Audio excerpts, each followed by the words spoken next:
Hello, good evening. Welcome to the fourth in our series of Bigger Backyard webinars. And we're delighted you can join us here today. I hope you had a lovely day in the sunshine. It's been glorious today. We're here today to talk about the buy local movement. And we're joined by Kellon Beard from Business New South Wales, the Regional Director. We're joined by John Stevens, President of MidCoast Chamber. And we're joined by Andrew Payton-Smith, CEO of Jazoodle, who's a big proponent of the Bigger Backyard on the Central Coast, the previous iteration. And we'll hear all about Andrew's story around the Big Backyard shortly. Firstly, I'd just like to acknowledge the traditional owners of the lands on which we all meet and pay respect to elders both past and present. As we've said, if you've seen some of the shows, we've been traveling up and down the Mid-Coast meeting a number of businesses, one in each of the regions. We've made some great videos and we're going to show you a couple of those tonight. And we'll begin with the story from Gary at the Big Four River Mile Resort down in Bulahdelah. So let's hear what Gary's got to say about the importance of the region and what he loves about the Mid-Coast.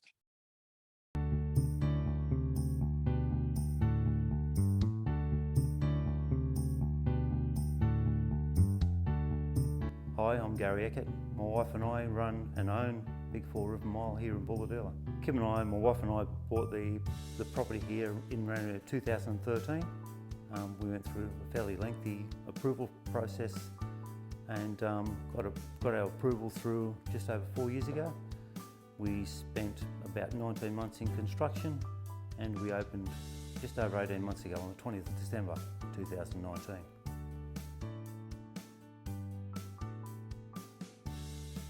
We're very lucky, I suppose. We started with a greenfield site, so we had the chance to build a new tourist park to cater for the modern bands of today.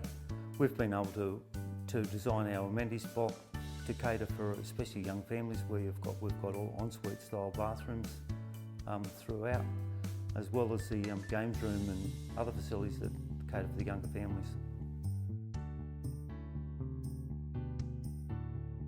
On a normal weekend, we could have up to 300 people within our park, and most of those guests all use the local businesses. You see them walking backwards and forwards all day to the coffee shops, the bakery, the butcher shop, the chemist, the pub. So it's very, it's been really good for the town, we think. We're working with all the local businesses in town, and they obviously support us and we support them likewise, so it works out very well. We think the Mid-Coast area, this area of New South Wales is it's a picture, I suppose. There's so many different attractions around this area. There was probably the need for a tourist park in Bulahdelah, and I think this location suited it perfectly. We're very fortunate that when we went through our development application process, that the local businesses were behind us 100%. We had no one that opposed our development during the whole process of going through council, and since being opened, the feedback that we get from the local businesses has been terrific.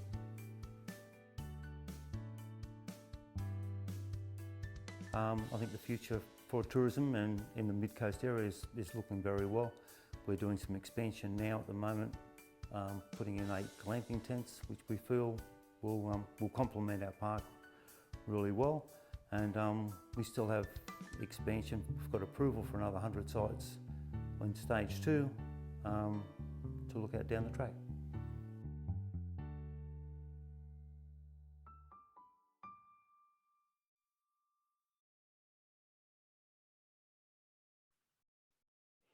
Such a lovely day there we had in Bulahdelah, and it's great to hear Gary talking about the importance of the businesses in the town and how they trade with the businesses in the town and they all support them. And in essence, this is what the Bigger Backyard is all about. It's all about businesses doing business together and creating a stronger Mid-Coast for all of us. We're going to bring Kellon in here and we're going to talk a little bit about the buy local movement, I guess. I mean, buy local is not a new idea, but Kellon, it seems like it's such an important factor right now. So what do you think is driving that movement? Well, right now we're facing a lot of challenges. We've been through some tough times recently on the Mid-North Coast with drought, fire, floods, and of course COVID and the consequences of lockdown. So now more than ever, our local businesses need our support.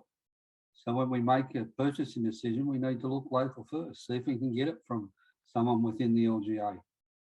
We want these businesses to survive and thrive and be there when we need them later and support our community, which they all do, then we need to support them. And you're absolutely right with the support. We've been talking to numerous businesses as we've been starting to roll out this program. And one of the themes that comes through is how the businesses support not just other businesses, but also sporting clubs and fishing clubs and things like that. I mean, that's a big part of what business does for the regions, isn't it?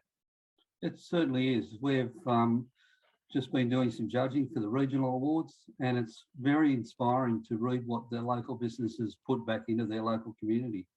So, as I said, it's now more than ever, it's needed that we support them so they're there when we need them. Absolutely. And it's interesting. There was a study that CBA did recently, a consumer study, and it said that over 50% of consumers said buying Australian products was really important to them. Do you think that that's a similar thing with businesses? Yeah, I believe that it is. I think the sentiment's the same, and for business, but business tend to look at the bottom line in a lot of their decisions. So they look at price and make a lot of decisions based on that. But the bottom line is not just about price. There's a lot of other considerations that need to go into it. And one of those is making sure that you've got supply going forward, that you have consistent and reliable supply lines. And to ensure this, we need to look locally and see what we can get locally and what we can do to build up the local businesses. So when we need them in the future, they'll be there for us. And there is I guess, an idea that going offshore is how we get cheaper products into the country. But I know that that we've done some studies recently around the fashion industry, and we've discovered that if you go about it the right way, it's actually cheaper and a higher quality to manufacture in Australia than it is to manufacture offshore. Is that something that would be fairly common, and it's just a case of joining the dots properly to be able to get your supply chain sorted in Australia? It is. At times it does require a bit of work, and the local suppliers may need to understand your needs better so they can differentiate their product to you, or they may need to improve the quality of their product. But all this is possible. You just need to sit down and work with your local suppliers and tell them what you need. And as I said, we've seen a lot of interruption with supply, particularly from overseas at the moment. There's plenty of stories going around about the cost of importing goods, the lack of containers that are available, the cost of freight, bringing it in via sea. So now is a great time to start looking locally and look at how we can support each other. And whilst it was a consumer report, I read something earlier in the week that was suggesting that some of the big chains are going to be struggling to bring things in from overseas for Christmas time. And if that's something some of the big chains are going to be looking at, then smaller businesses are going to struggle looking for items overseas, and we need to start finding those on our own shores. If we're able to do that, and we are able to buy locally from within the MidCoast region, how much benefit is that going to provide for our region, Callum? Oh, look, it's a huge benefit, and that's what people forget. I looked up some research, and if consumers spend $100 at a local store, close to 75 of that stays within the LGA. This is because the small businesses employ locals. They hire the people from the local area, so they get paid wages. They then buy their goods and services locally, so the money stays within the community. And they also tend to buy raw materials from other small businesses who also hire people in the same LGA. Hence, buying locally drastically increases the employment of the people in the LGA, so they have more money to spend with your business. And that's a knock-on effect in itself, that if there's more money to spend with your business, then that becomes circular. And I guess that's where the multipliers come into play. I mean, we often talk about a 3-to-1 multiplier of dollars spent locally. That $3 is generated off that single dollar spent in the business. And those multipliers are really important to all of us, because that's where your wages come from. That's where your extra purchasing power comes from. And the more we can do that within the region, the better for all of us. I think that there's obviously, as a business, you're looking around for what you believe is the best for your business. And sometimes it appears to be difficult to do things locally. What do you think prevents businesses from buying their goods and services within the local region? I think it's just due to businesses not knowing what is available in their local area and having suppliers that they have used for some time, which may be out of the area, and not reviewing that use of those suppliers. We tend to stick with what we know. So usually a business will find someone they're happy with and just stick with them. I used to work in government purchasing. I did that for over 20 years in a variety of areas and bought a lot of different things, goods and services. And I can assure you that testing the market regularly is certainly worth doing, and looking locally is a very important part of this. And the state government does it because they provide a purchasing preference scheme for local suppliers based in New South Wales. So it's certainly something that can be done. It's just a matter of having the tools to do it. And I think Bigger Backyard is obviously a great tool to facilitate that sort of interaction. And it's interesting that you mentioned that most businesses stay with a supplier. And if you're able to find a decent local supplier, then logically, that's who you're more likely to stay with. Businesses are far less fickle than consumers around that. You've also just mentioned the Bigger Backyard, and we've been working pretty hard on that program for some time, and we're launching it and rolling out now. How simple do you think for a business it is to be able to use that tool to find a local supplier? If you were looking for an accountant in Foster, how simple is it to do that with the Big Backyard? Oh, look, it's very simple. That would be my first point of call. I mean, myself, like a lot of businesses, go to Google looking for information, and all you get is paid ads and people that are from all over the world and all over Australia. But Bigger Backyard, you can just get someone, as the app suggests, in your backyard, in your LGA, that you can deal with. You can go and knock on their door, you can meet them, you can see how your goods and services are made, supplied, and you can work with them to make sure you're getting what you want. So I think it's a great opportunity for local businesses. And that spirit of local collaboration is really, really important going forward. I think that we need to look at how we manage those relationships with other businesses. We're not always in competition. Do you think that the collaboration between different elements of the same industry is the way forward for businesses right now? It certainly is. Collaboration is paramount. We've seen great examples of that where businesses have got together and tendered or used each other's services to provide goods and services across the region. And it's a great way to work because you can build on the strengths of your partners. And again, because your partners are next door, you can go and visit them, you can talk to them. You can tell them if you've got issues, you can explain why you need things changed. And it's a better way to do it than trying to do it over the web or via email or over the phone. And it's I guess it's the team approach being stronger than the individual approach. I guess that's how it comes across with that kind of collaboration. The Bigger Backyard has rolled out in a couple of other regions prior to the MidCoast. What impact has the Bigger Backyard had in those other regions? Look, it's had an enormous impact because it's been working for some time, in the Northern Rivers and on the Central Coast. Northern Rivers determined that for every dollar spent by a business in the region, the economy multiplier identified a return to the region of $3. So this is the sort of effect that can make enormous difference to the economy of the mid-coast because we are a circular economy. The Central Coast project saw businesses pledge an annual sum in excess of $30 million to purchase or to redirect their purchases within the region. This was realised in the first 6 months of the project. So that's an enormous impact. $30 million that was getting spent out of the region is now getting spent in there. So, and we've taken the learnings from both of those projects for MidCoast Bigger Backyard. And this has enabled us to deliver a bigger and better project across the entire region. So I'd encourage everyone, if they haven't already, get on and register and use the app and make a pledge and look at the local businesses. Start talking to some of the other business people in your towns. And it's so simple to register. We've mentioned it in a couple of the previous webinars. Bigger Backyard, midcoast.com.au, and just go through and follow the registration process. Takes about 10 minutes to register a business. And as you'll discover when we talk to Andrew a little later, that 10 minutes is completely worthwhile.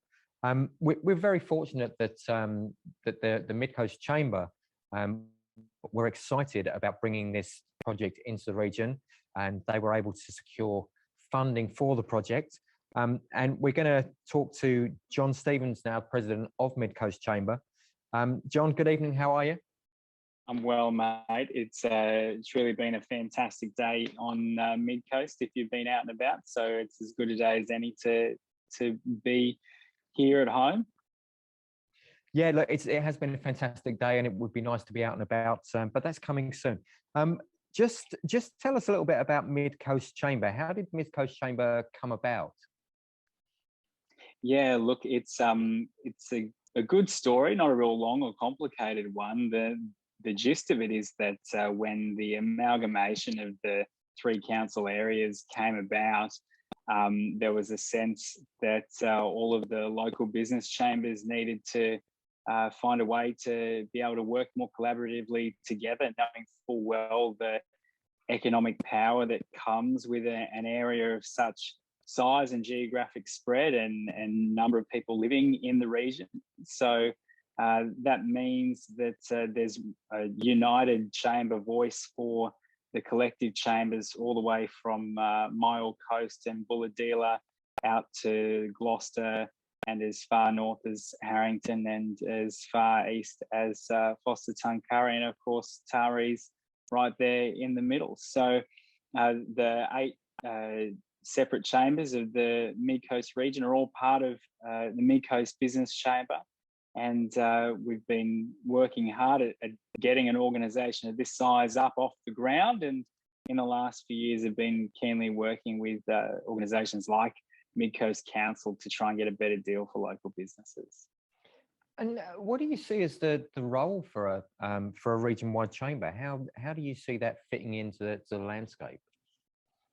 Well, I think we play a key part as a collective group at helping the region, firstly, to consider itself as one united region.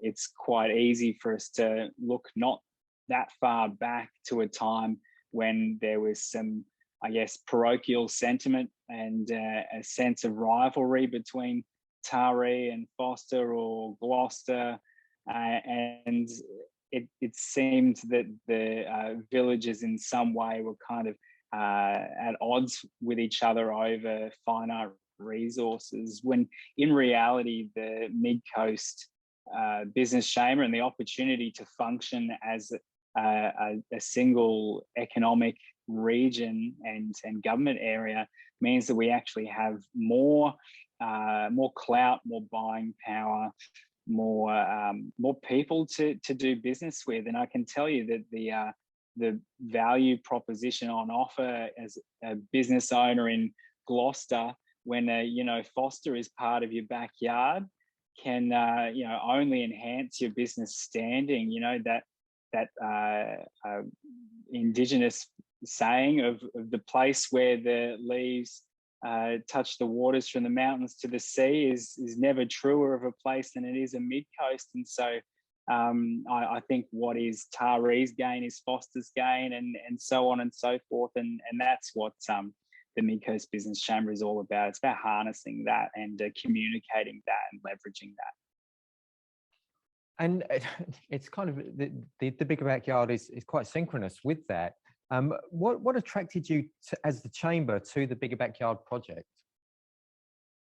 Yeah, I think it was this ability to take this quite well-known concept of buy local and actually give it some form and some shape and even some teeth, to really get stuck into giving people tangible reasons that they can, see, feel, touch, see in their bank account, whatever the case might be, having a tangible network and having some goals, and even that sense of social capital in, we're all invested in this together, because I can see my other mates, the business owners, all buying in. I think that there's tremendous worth in taking buy local, which we all anecdotally support, and putting into something real, and then measuring it, and looking forward to the opportunities that we get from having even data that we can collect out of this that no one else is going to have. We know that when it comes time to apply for grants or to look for considerations from government, having the data is really crucial. And whilst the collective chambers have some 600 plus members who are all business owners and growing, this gives us an even better opportunity to try and capture as many of the, some 6,000 plus business owners across MidCoast, and getting them all involved in a project like this. And you're a business owner yourself. What do you see as the problems that the Bigger Backyard can solve for you and your business? Yeah, so I mean, my business is a little unique in one sense that we've got a presence right across the whole LGA, and so I have a unique opportunity to see what happens in the little pockets from tiny villages like Stroud all the way to the biggest centres like Foster and Taree, and what I can see is that we need something that unites us and can speak up for some of the challenges that we have in a place like Stroud.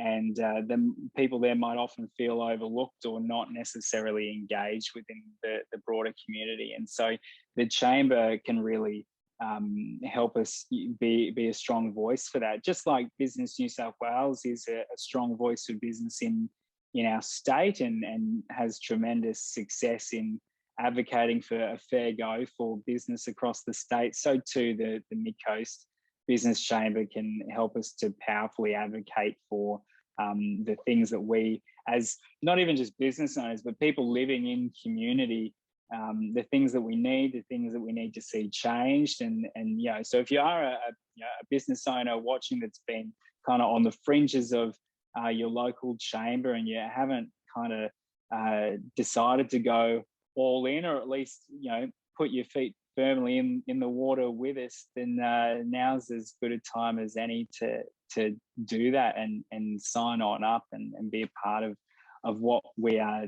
doing, because no one person is going to be able to see the changes happen that we need. And I think we all know that there are great things about living here, but there are things that we need to see get better.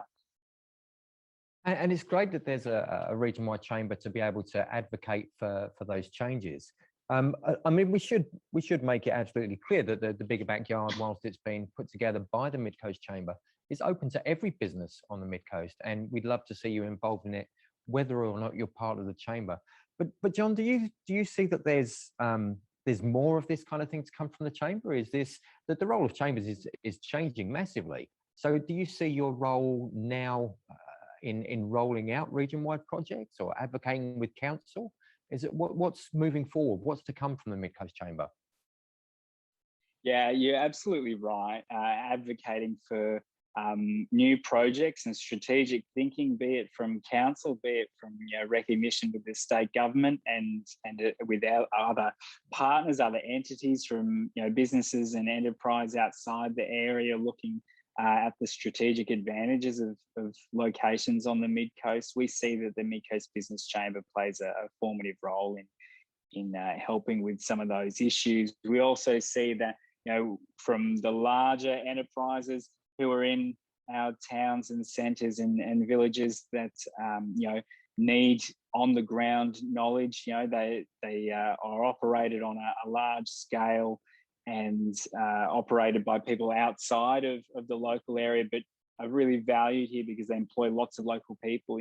Their connection with us as the local chamber organisation helps them to have an idea that there are people here on the ground helping them too. And in the same way, the micro business, the mums and dads, the sole traders, of which, by the way, the Mid-Coast has more than its fair share compared to the state averages. You know, we're here to help you play a bigger game. And so whether it's been the work that we've done with MidCoast Council on the ShopMidCoast card, which has seen that program be the biggest of its kind in our region. It's the biggest program of a single buy local gift card of any other program across the state. There's all of these projects that we're working with, whether it be with MidCoast Council or other levels of government or enterprise to make them successful, but make them purpose or fit for purpose to make a difference for local people and local business. And there's probably a fair few businesses that are watching that have seen, used, or accepted the MidCoast Shop Local card, the Wiley Town card. How did the Chamber get involved with that program, and what is it you've done to help that program moving forward? Yeah, I mean, we've been there from the very beginning with that specific program. We've been working with council particularly closely since our first of what seems like many consecutive disasters. And so this ongoing strength of dialogue we've been having with MidCoast Council has seen that we've had some part to play in the way that funding from the state government has been directed to try and assist economic recovery. And so that's one small part that we've played in seeing the card get up. And then through the process of its rollout, we've been heavily engaged in making sure that businesses that want to be a part of something like this, first of all, know that it exists. Secondly, that they can get help to get registered and engage and be involved with the program. And crucially, we've provided some funds and some strategic agenda with the way the program can be promoted and distributed around the LGA. If you're sitting on a ShopMidCoast card right now, you're sitting on some part of this near $60,000 that's loaded on cards waiting to be spent at local businesses, you know, lockdowns and restrictions permitting. So we look forward to that program being an ongoing success. We've gotten council to continue to commit to the strength of that program, which can only grow. And so yeah, it's another win for MidCoast Business Chamber and win for the MidCoast community that we can see the value of businesses being promoted, and we can track the way that money is being given, you know, rather than buying your Coles and Woolies cards that might get spent otherwise anywhere. You can you know, buy a singular gift card that could buy you something from the fabulous Elf and Willow in Gloucester, or from, you know, Joe Daddy in Taree to Heidi Bow in Foster. And don't let me explain to you how I know so much about women's clothing stores in the Mid-Coast. It's my secret, I promise. It's not a secret anymore, John. But I've heard a lot of people using businesses using the ShopMidCoast card for staff incentives, and what a great way to do that if you're giving your staff a gift of some description to ensure that money stays within the LGA that supports your business and supports your staff. And that's what we're all about. That's what we want to do moving forward. John, if anybody wants to get in touch with the MidCoast Chamber to, you know, if they have an issue with council or an issue with something else that they want to talk to you about, how would they go about finding you? The best way to get in touch with or leverage the power of the MidCoast Chamber is to get in touch with your local chamber.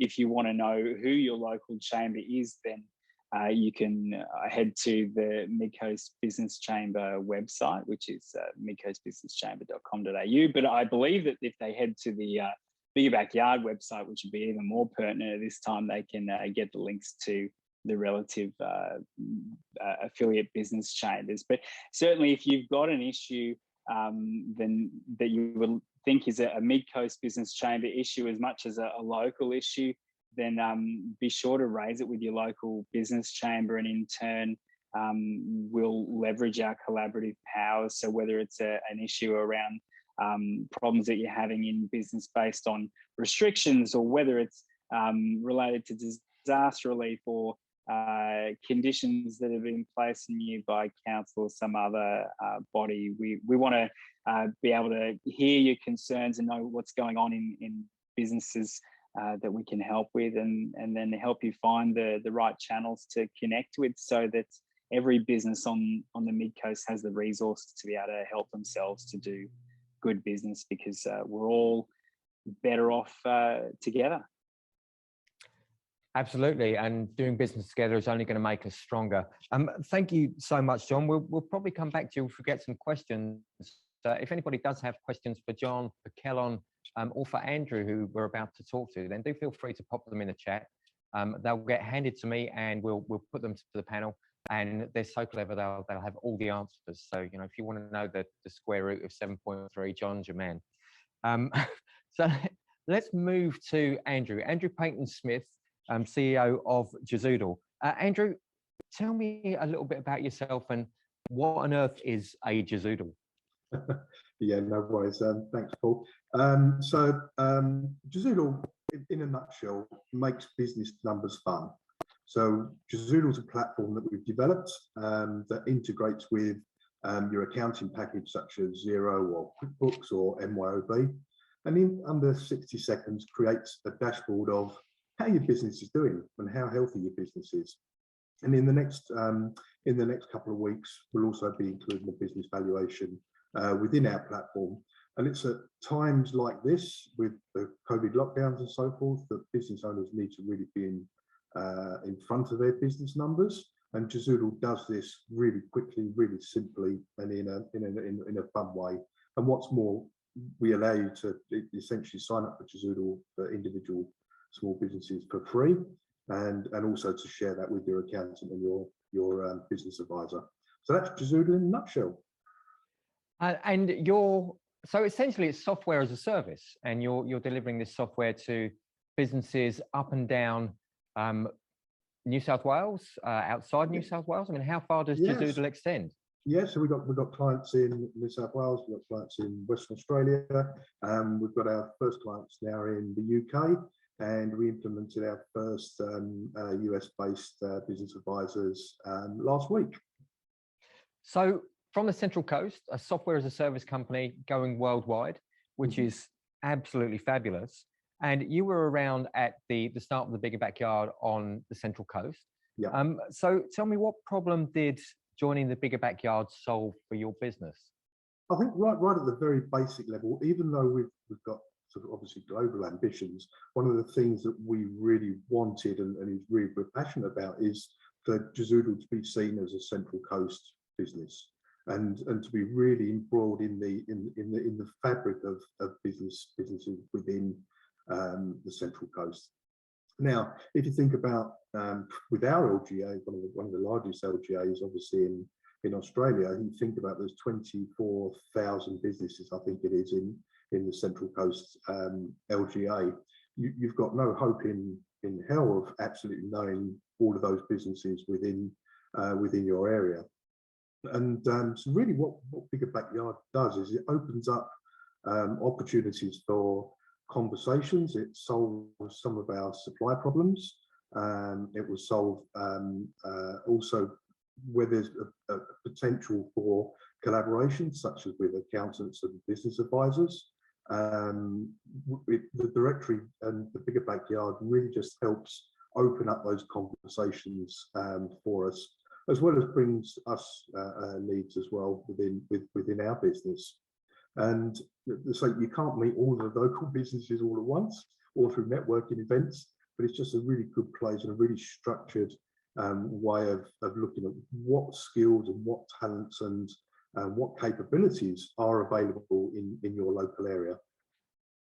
And it's interesting, I remember having a conversation with you quite early on when we were launching the Bigger Backyard down here on the Central Coast, and you had people seeking you out almost from day one. Tell us about that. How did that happen? Yeah, so we've had a number of leads from the directory already, and in fact, I was looking. I think it was some of the stats on our Google Analytics the other day, and we get people hitting our website from the Bigger Backyard. So we say this is it's really a multifaceted thing for us. It's as well as having inbound conversations and clients coming into into Jazoodle. We've also sourced a number of pieces of business and contracts with local businesses through the program as well. And I think Kellogg mentioned earlier, the amount of noise out there with various Google searches and so forth and bringing up paid ads at the moment.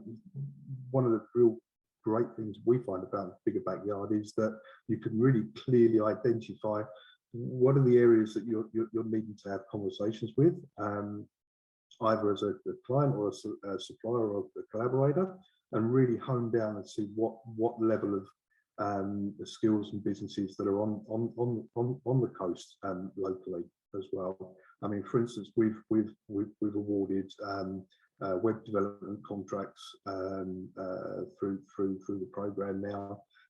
Some coaching and sales training we've awarded through the program, and as well as a larger, which I think we're going to come on to later, contract with regards to our base infrastructure as a company. And I guess the thing that I discovered about the platform here on the Central Coast was there seemed to be a mind shift that happened when people started using it. That because people said we're going to spend a certain amount of money locally on a monthly basis, when they went to buy something, the first thing they thought was, should that be part of that money that I'm going to spend locally? How soon for you did that mindset start to shift to make you start considering the local options for goods and services before the ones outside the region? I think it was almost straight away for us. It almost feels like we're in an exclusive club of like-minded businesses, and I think that was quite a draw card for us in the early days.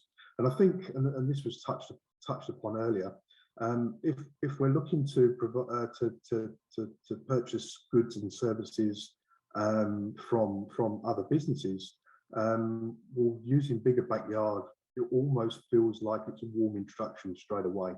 And that was one of the things that we really liked about this, that you are almost around the corner from the businesses that you want to do business with, and you know you're going to get a great service from that business because there's a whole heap of saving face that would need to be done if not. So for us, it was actually really quick. And I remember in our office, we're in a co-hosted set of offices at the moment. So we were looking to put the Bigger Backyard sticker around all over the offices just to really push out, well, this is something local and should be really embraced.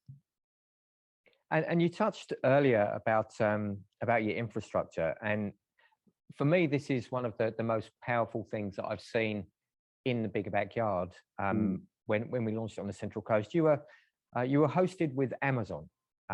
Amazon being probably the biggest supplier of web infrastructure, data infrastructure in the world. And after some meetings through the Bigger Backyard, you changed that. Tell me how that came about, because that's huge. Yeah, absolutely. Well, the Amazon we were actually really quite pleased with, but obviously being a software as a service, one of the things that we have to really make sure that we are across is that first of all, that those the level of capability of our infrastructure is second to none, and the security is second to none, and so forth. We actually met our supplier in the end via the trade show, the virtual trade show, which was brilliant on a couple of different levels. First of all, people coming and see and talking to us about Jazoodle, but us also being able to virtually walk around. And we met with the team at Service Australia. And one of the things that we really wanted to achieve was actually to get a little bit more control of the data and the services that we were providing or being provided with in order to provide our services with our clients. So let's say with the Bigger Backyard, it's almost like being in the club. It's a warm introduction. And there's almost an unconditional means for the people you're speaking with to do the right thing by you. And this is what we like. We decided after quite some time to then start moving our infrastructure into our local but a global supplier of Service Australia. We had absolutely amazing technical capabilities, as well as we could pick up the phone should something go wrong and get a problem sorted very, very quickly. And it's something we couldn't really do with Amazon. Of course, everything's done by email. So yeah, no, it was an amazing experience actually, and we were looked after very well by Service Australia. It's a big thing to be moving, and I guess that a lot of businesses would have a certain fear around moving from a global giant to you know, a company that's just around the corner. Did you have some of those fears, and did you have any of the issues that you were frightened about? We certainly did have those fears. Moving a whole application from essentially one part of the world to another shouldn't be taken lightly. We did worry about obviously loss of service and service interruption. We were worried about a number of things, such as ensuring that the security protocols that we'd had in place with our AWS were ready and waiting for us in the new infrastructure. But in actual fact, it's probably one of the smoothest migrations I think I've ever been involved in. And there was, I think, a couple of hiccups in the early days with regards to the setup of our various layers of firewalls, and i.e. not letting traffic through that should have been let through. But a quick phone call to the guys and essentially they're in our time zone. They're in our suburb, and we could get what we needed done very quickly, so it didn't impact the project. And I guess that the whole point of being local is not always just about the cost; it's about the value of the service. And I guess that what you're saying is that by going to the local company, the service that you've received has been far and above what you could expect from even someone like AWS. It's as good, if not better in some respects, and that's from a local provider, which we're really pleased about. I think there's the other thing as well, is almost the network effect of this relationship. So we have been introduced to other potential clients as well on the back of this relationship. So it's not just the direct relationship of you're buying X from Y and so forth. It's a case of where can that relationship go for the benefit of all parties as well. And I think that's a really important part of this. And I think it's great for people in the MidCoast who are looking at Bigger Backyard and going, well, what's in it for me? To hear those stories about how not only have you picked up clients through the Bigger Backyard, but you've also picked up some great suppliers through there as well. Just a big thank you for joining us, Andrew. We've had a couple of questions come through in the chat. One of them is about John's tasting clothing, but maybe we won't go there today. The other one, John, I think you can answer because you registered your business some time ago on the Bigger Backyard, is how long did it take you to do that? Did you find it a simple process?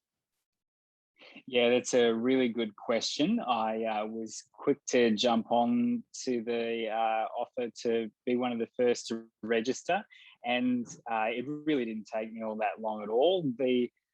Probably my rough recollection would have said that it took less than 5 minutes to do.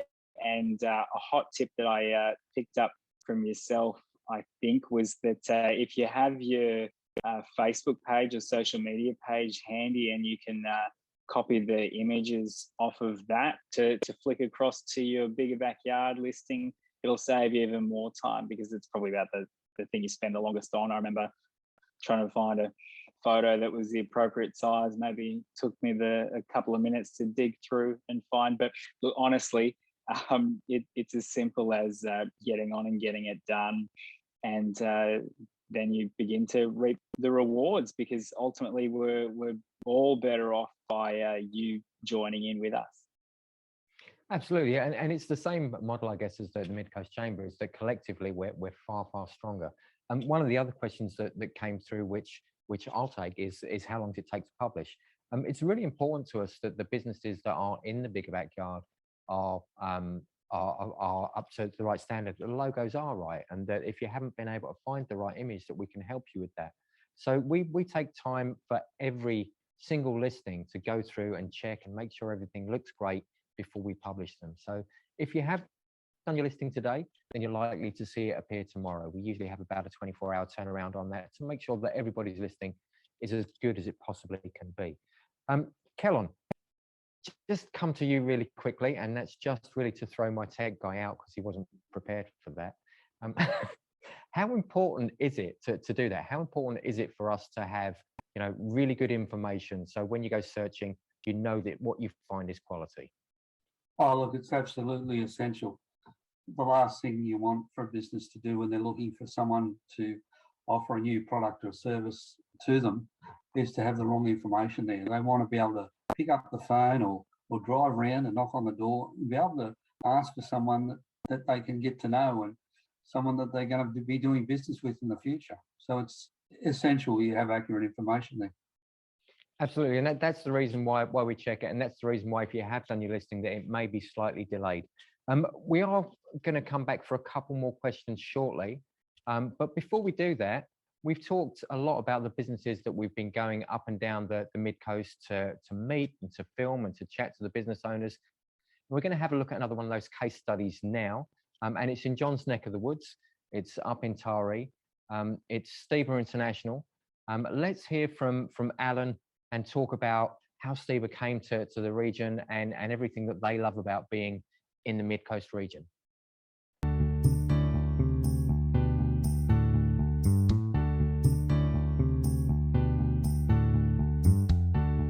I'm Alan Steba, Managing Director of Steba International. The business relocated to Taree in 1973-74, originally building small runabouts, and we've moved into the larger range of craft, from commercial fishing to cruisers to defence and government contracts. And very proud, only in fiberglass, not in timber anymore, and we employ quite a large number of people on a 4-acre site. Boats, fiberglass boats. To date we've employed over 150 apprentices, brought them through the ranks, and fiberglass training. Fiberglass boats, repairs, maintenance, anything to do with fiberglass, we're experts at it and have been in the game for nearly 75 years. We maximise local content where we can, so we use local sign writers, upholsterers, the laser cutters, stainless steel fabricators. Although we have some of the skills in-house, we actually use as much as we can outside contractors, engineering firms, etc. We also support the local community with the likes of sponsorships, the marine rescue at Harrington and marine rescue at Fosterton Curry, the Manning River Turtle program, the Lifesavers. We have a full support program for the local community. We're well known in the community and great achievers all around. Well, we came here many years ago in 1973-74 because of good local staff. Over the years we've had over 150 apprentices, and we've encouraged the TAFE teacher and the TAFE system to operate from our factories. We have more machinery and more equipment in our facility than TAFE does down in Sydney metropolitan area. And also the other carrot was the marine environment. We're local to the coast. We do deliveries right throughout Australia from this destination. The staff members here that come from the local region are great family staff. Over the years we've had several fathers and sons work here, so it does create that enthusiasm where the father is proud, the son is equally as proud to work here, and it works in extremely well. Enormous, absolutely enormous for the continuation of the Steba name and the Steba family. The export side of things I can see is going to progress. We've got new models that are coming through, and our research and development program we're working on at the moment is on electric hybrid boats and hydrogen powered boats. The future looks bright for Steba International.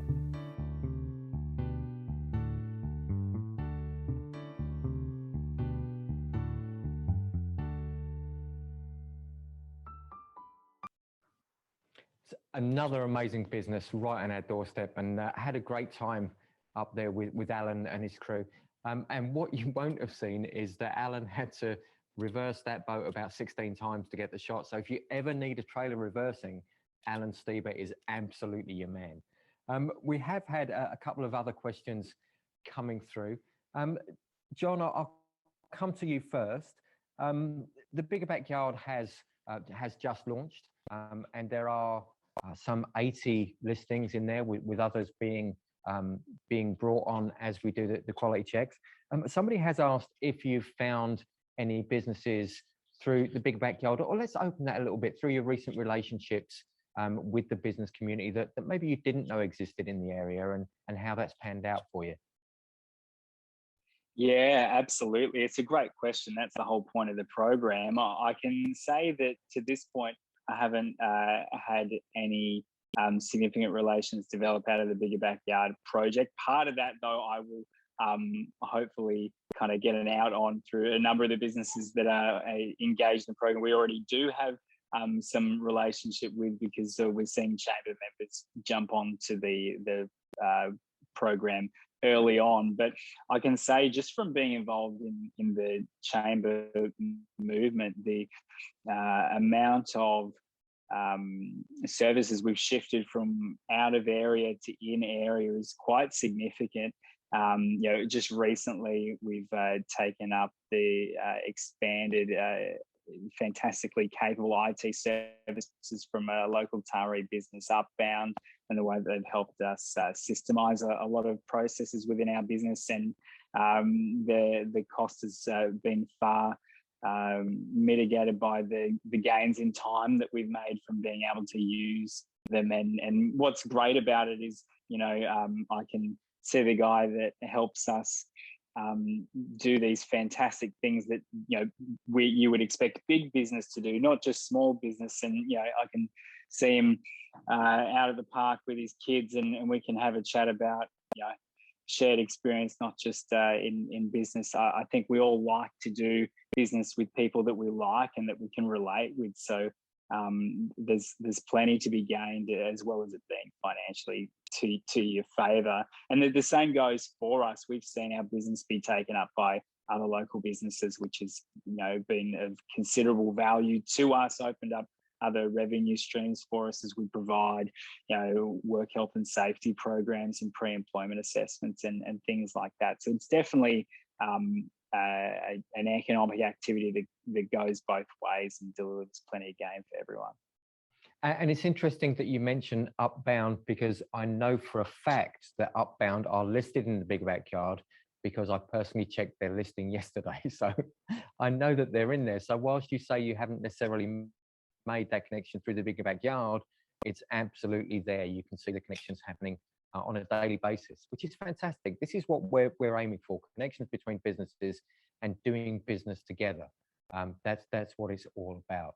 And as John said, the registration process is incredibly simple. The process of searching for a business is incredibly simple, and it's about to become simpler. On a technical aspect, we've been working with the website for registrations, but in just a couple of weeks, we'll be launching native apps for both Android and iOS that will allow you to actually have effectively the Rolodex in your pocket, which we always talk about. And it's probably only my generation that remembers what a Rolodex is, but it's a great way to be able to connect to other businesses and carry it around with you, and it's always there. And we're so excited to see businesses starting to connect through the Bigger Backyard. I'm going to finish up by coming to Kellon, just to wrap up about the Bigger Backyard. How excited, Kellon, are you about? Oh no, wait.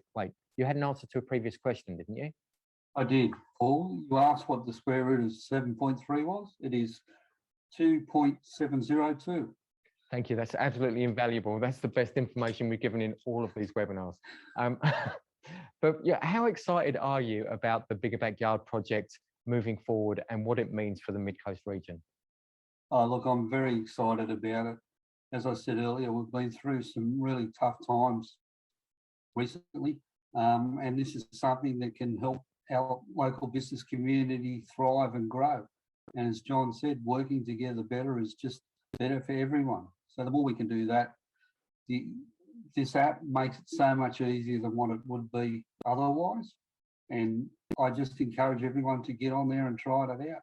Register, get your businesses registered, talk to other business people you know, get them to register, and then start looking around for local suppliers.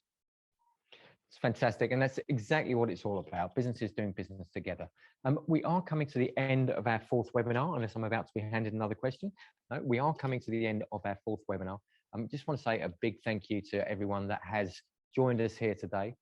If you have enjoyed them and you know that there's other businesses that have missed some of the webinars that we've done over the past 4 episodes, we've talked about the buy local movement.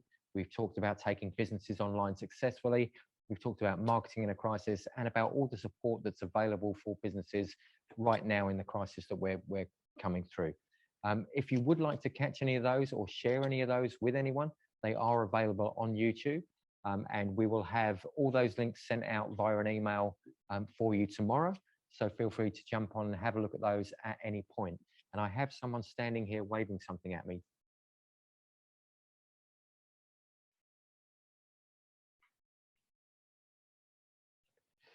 There is a question about businesses from outside the MidCoast region joining the Bigger Backyard. Right now, we can't do that. The whole point of the Bigger Backyard is trading within the MidCoast region. Andrew, who is on the Central Coast, is not allowed to join the Bigger Backyard in the MidCoast, but he is here in his own region. And perhaps we'll just go back to Calon really quickly here.